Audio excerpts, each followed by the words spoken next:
Hello, and welcome to another English unit of the week. And today we're taking a look at the Ju-87 D-5 strafing plane.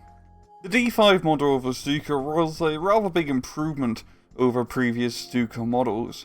The main difference between previous ones was they enlarged the wingspan so it could replace the forward-facing 7.92mm machine guns with 20mm autocannons, because by this time the Germans realised, hey, maybe we can use the Ju-87 more for direct ground attack role rather than just bombing a target and then buggering off. A bit more direct tactical air superiority.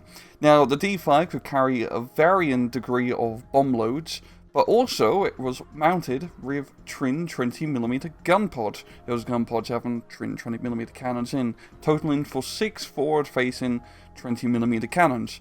And like with the Soviets with their IL-2s, who would use them to strafe ground targets, the Germans would strafe ground targets with these D-5s in a similar manner.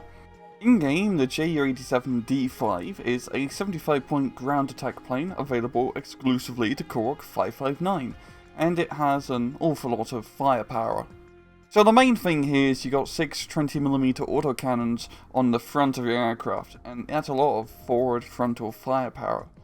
I mean, it's 6 goddamn 20 mils. Of course, they don't have any armor penetration characteristics, but with that much HE going down, you're gonna mess up pretty much anything on the other end of those 20mm barrels. You also have a single rear-facing machine gun to tell any Soviet airplanes who are chasing you that you rather dislike their company. If you pop down to the miscellaneous stat, it goes 340 km an hour, normal optics, a baseline agility of bad, and bad resilience. During battle, this is a pretty simple aircraft to use. You strafe everything to death and back.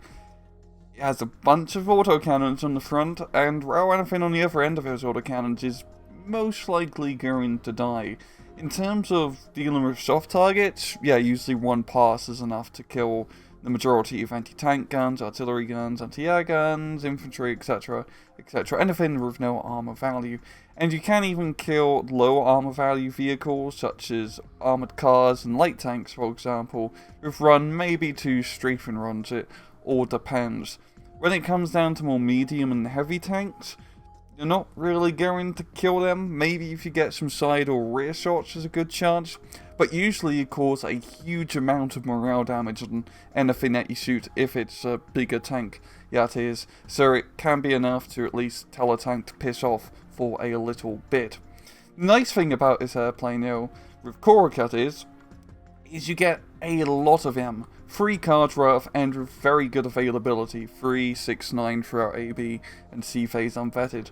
You don't really want to take veterancy for this airplane. Yes, it does give you better agility, but these are just kind of cheap throwaway planes that you just want numbers over quantity. Or quality, I should say. Quantity over quality is what I was trying to go for, yeah. So if a few do get shot down, which is going to happen because they're really easy to kill, it's not a huge deal. You've got many more where they came from. And you can buy a lot of these, not just because you have the availability, but because you get them in Korok, and Korok doesn't have a lot of other expensive units.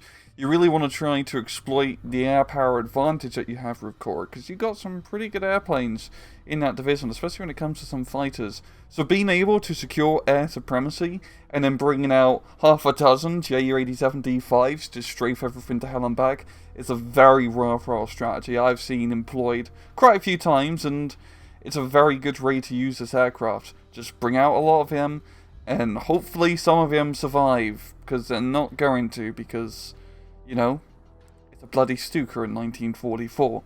Anyway, I think that pretty much concludes this week's unit of the week. So, I hope you guys enjoyed the video, and as usual, please just take it easy.